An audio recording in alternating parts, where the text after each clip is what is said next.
This is Get Real with Bob and Stacy, the show that helps you learn about the mortgage and real estate markets. Get the inside scoop from their expert list of guests and have some fun along the way. Now, here's Bob Gallagher and Stacy Alcorn. Welcome back. You're listening to Get Real, and you're joining us for our Leaders and Legends segment. Our first guest today is Ken Hanscomb, Chief Operating Officer and Invite Manager. Welcome to the show, Ken. Hey, thank you, Bob. Stacy, great to be here. So I want to give a little background on Ken. As Bob mentioned, he's the Chief Product Officer and COO of Invite Manager, the technology company helping many of the world's largest brands manage their corporate sport ticket programs and measuring their ROI. Ken is an expert on the Olympics planning process, ticket trends, and corporate sponsorships. So first, we have lots of questions for you, but I'm going to start with Invite Manager. What does your company do exactly? Yeah, what we do is we make client entertainment easy for large corporate sponsors and help them prove their return on investment. For example, whether you're Federal Express, Coca-Cola, American Express, you have hundreds of thousands of tickets that you use to entertain your clients and drive business. Our software, which integrates directly with platforms like Salesforce and Oracle Sales Cloud, make it super easy for leaders to understand where those investments are being spent and whether or not you're taking your best prospects to the best events. Huh, that's actually kind of cool. Yeah. That's really awesome. I wonder if it works so it is for prospects. Like I take employees too. Do you measure anything on taking your own employees out?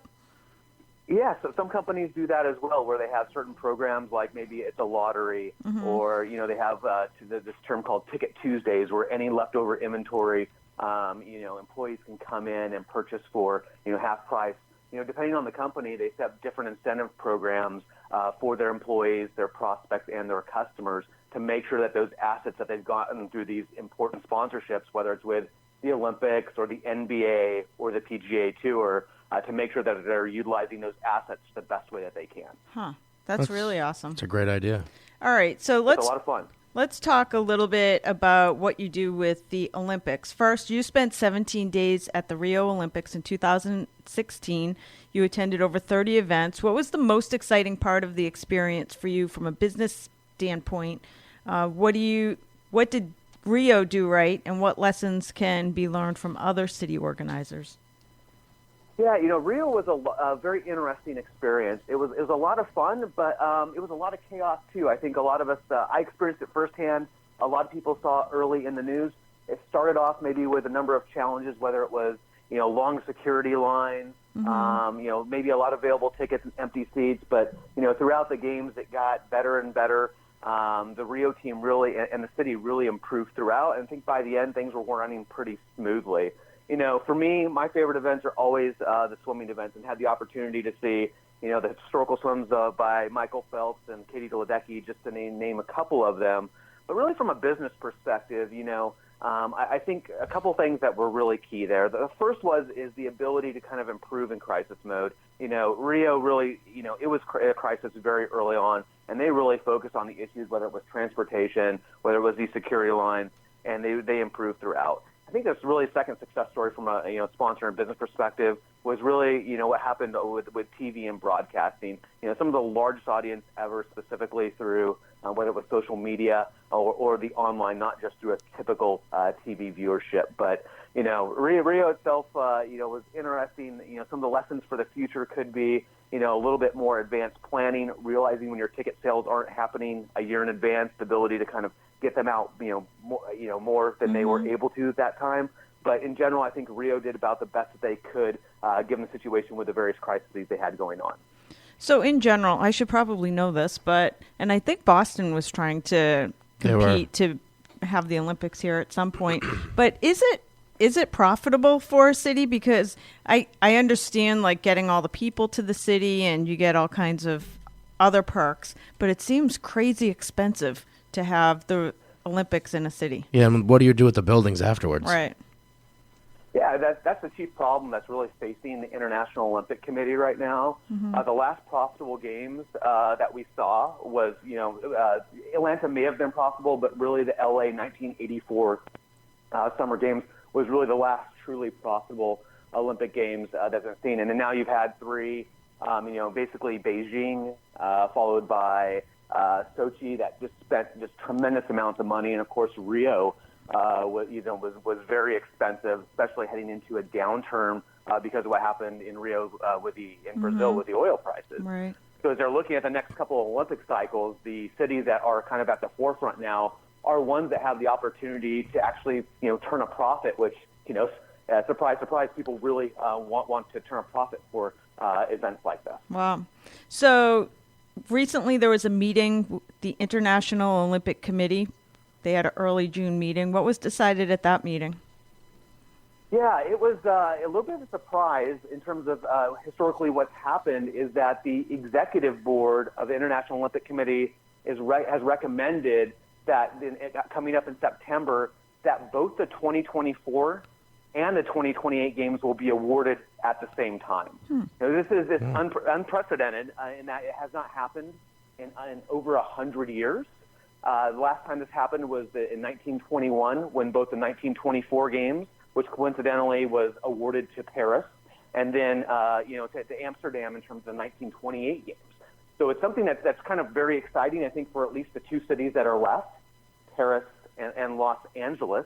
But it's still a couple of milestones for them to get past. Just because the executive board recommended it, what has to happen in about a week and a half here is the entire IOC committee, a couple hundred members really have to vote on that, say, yes, hey, that's what we're going to do.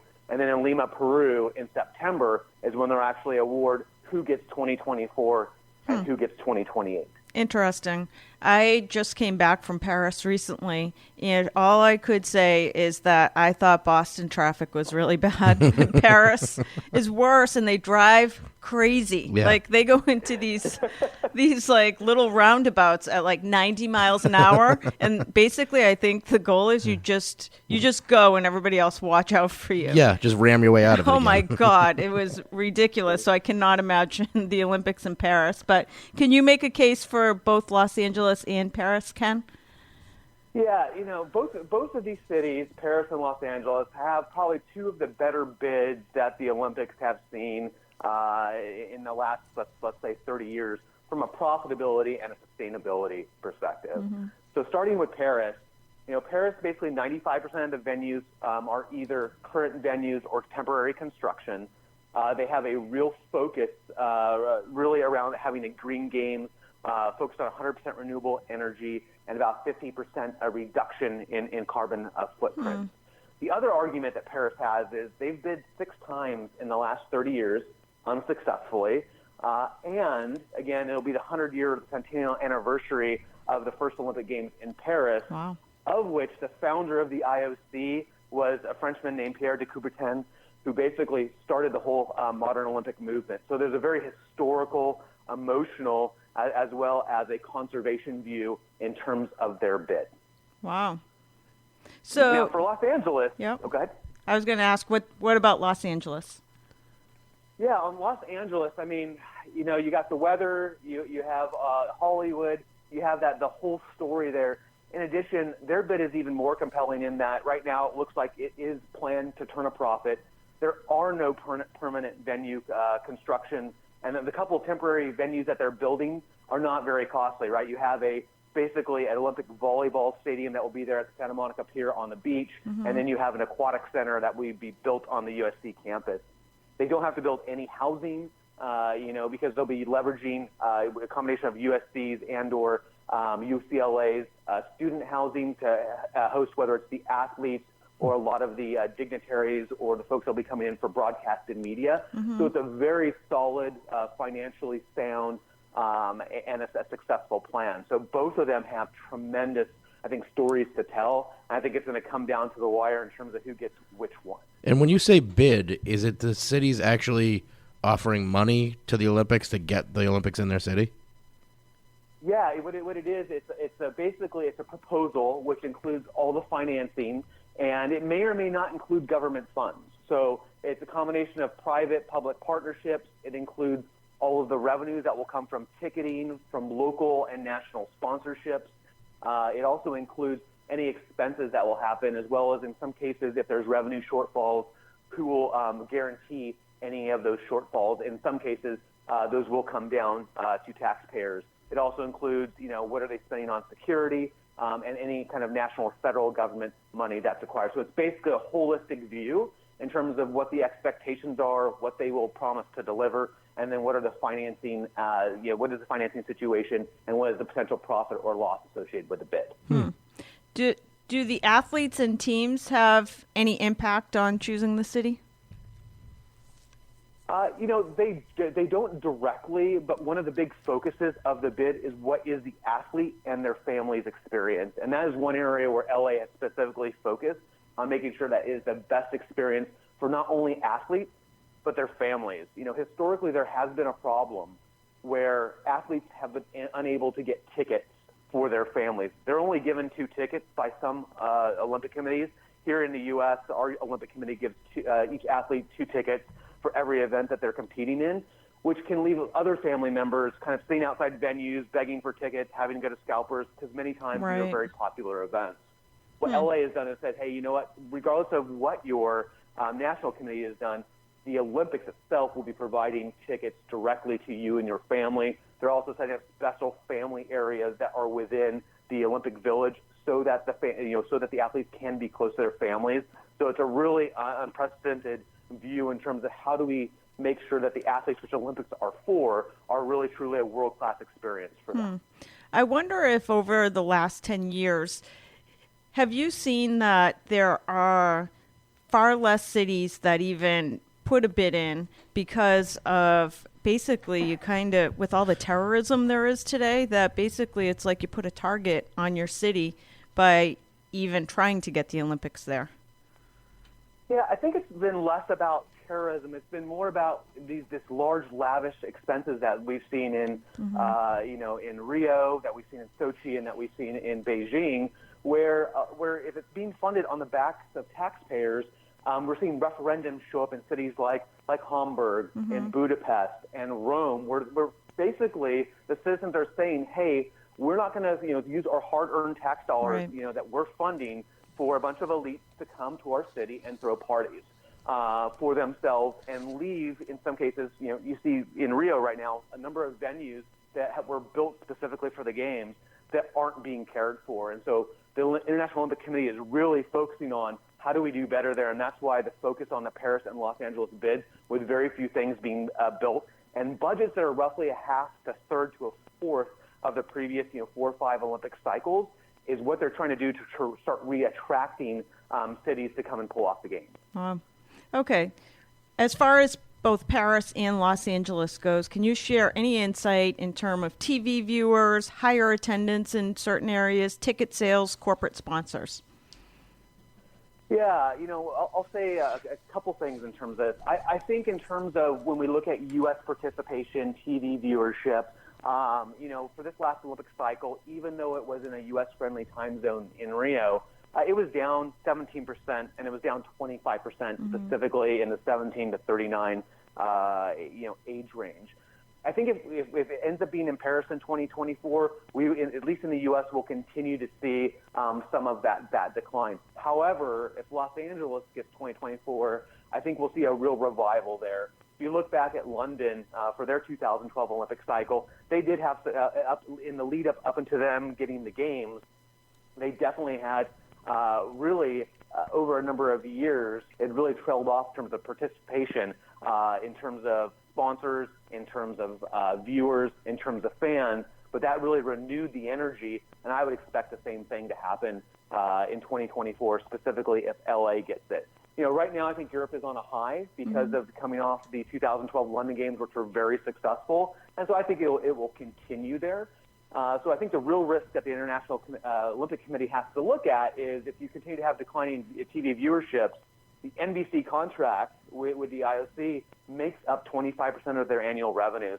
So I think you have to look really closely at how that would play with viewership and in any renewal dollars, what it would mean if they continue to see declining viewership. But they could potentially say, hey, by bringing it to LA, we're going to have much higher viewership, at least here in the United States, and that's something we want to preserve and protect and potentially even grow that revenue over time. So much goes into it that an average person doesn't even really think about. So we have a couple minutes left. how can our listeners find out more about Invite Manager and follow you? Yeah, you can follow me by checking me out on Twitter. It's Twitter. My handle is Ken Hanscomb. That's KenHanscom. And you can visit us at invitemanager.com to learn more about our products and our services and how we can help you make client entertainment easy and improve the ROI. Okay, 1 minute left. So let's talk about who is the perfect client for Invite Manager. Yeah, so any corporation that has sponsorships and or tickets, whether it's a suite, at the Boston Celtics at the TD Garden, whether it's with the Red Sox, anyone that has a ticket and or suite and or assets that they use to entertain their clients and they're not sure what they're going. If you're using spreadsheets or putting those tickets inside a desk, Invite Manager can help make that a lot easier for you. And we can actually help you track and understand how those tickets are driving business for your company and helping you improve the experience that your clients have with you. It sounds amazing. So it's something it for does. even smaller companies, because I am notorious that I always hold the tickets, and then it's like an hour before the game or event. I'm Literally an hour before. Always. I'm texting people and emailing saying, oh my God, I forgot to give away the tickets. That's right. We can put it online and make it easy for you, even transfer them between people online so you don't even have to hand them to them if they're Wow. across the city from them. Wow, that's pretty Yes. cool. All right. I'm going to visit Invite Manager. Ken, thank you so much for joining us today. Thanks, Ken. Thank you. We're going to take a quick commercial break. We'll be back with more Get Real after this.